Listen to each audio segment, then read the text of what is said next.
बहुत समय पहले की बात है। एक गांव में एक बहादुर और साहसी लड़की रहती थी। उस बहादुर लड़की का नाम सपना था। सपना छोटे उम्र से ही वीरता की भावनाओं में और उनके बाप माँ के साथ बिताए गए समय में प्रेरणा पाती थी। सपना के पिता एक सामान्य से किसान थे, लेकिन उन्होंने हमेशा सपना की शौर्य और साहस भरी कहानियों से उसकी मनोबल को बढ़ावा दिया करते थे। उन्होंने सपना को सिखाया कि बड़े संघर्षों का सामना करना और समस्याओं का समाधान निकालना केवल मर्दों का ही काम नहीं होता। यह बात उस लड़की के जहन में बस गई। एक दिन गांव में खबर फैल गई कि पास के जंगल में एक बहुत ही खतरनाक राक्षस आया है और वह गांव पर आक्रमण करने की कोशिश कर रहा है।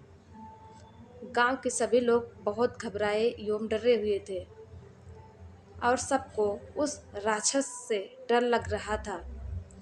लोगों में अफरा तफरी का माहौल बन गया था।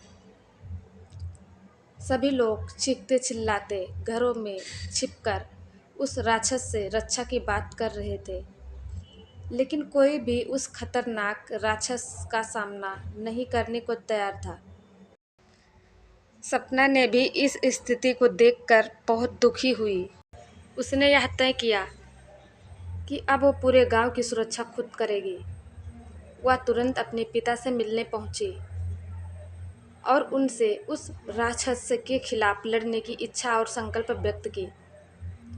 उसके पिता अपनी बेटी की बहादुरी और साहस को देखकर बहुत प्रसन्न हुए। सपना ने एक युद्ध के विशेषज्ञ शिक्षक से अपनी तैयारी शुरू कर दी। उसने कई दिनों तक लगातार दिन रात मेहनत की। उसने अपने शरीर को मजबूत बनाने के लिए हर प्रकार की कठिनाइयों का सामना किया और अपनी हृदय को साहसिक बनाने के लिए अनेक प्रयास किए। अंत में सपना को उस राक्षस से मुकाबला करने का समय आया। उसने अपनी युद्ध की तैयारियों के साथ खुद को उस राक्षस से संघर्ष के लिए तैयार किया और उस जंगल में चली गई। राक्षस ने सपना को देखकर हंसने लगा और जोर जोर से ताली बजाने लगा और उससे हंसते हुए कहा, "तू कौन है छोरी?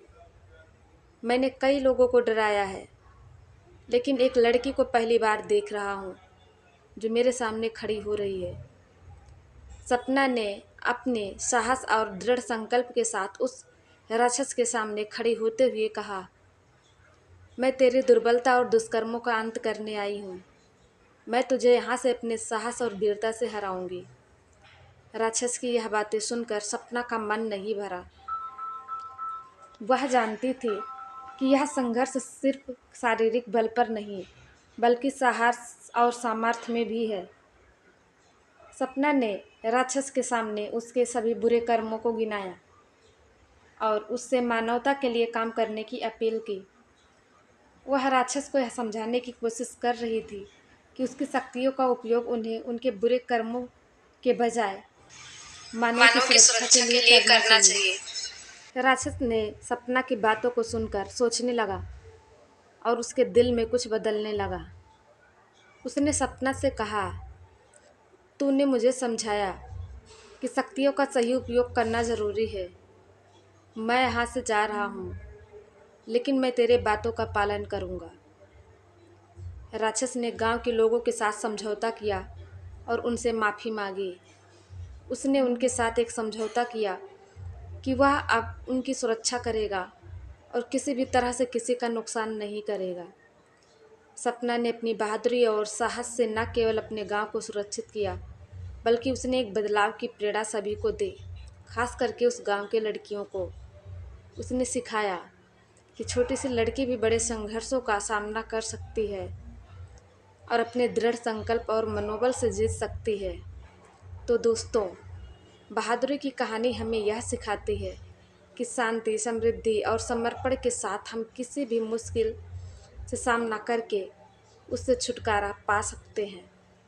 हमारी शक्तियों का सही तरीके से उपयोग करना हमें सफलता की ओर आगे बढ़ने में मदद कर सकता है।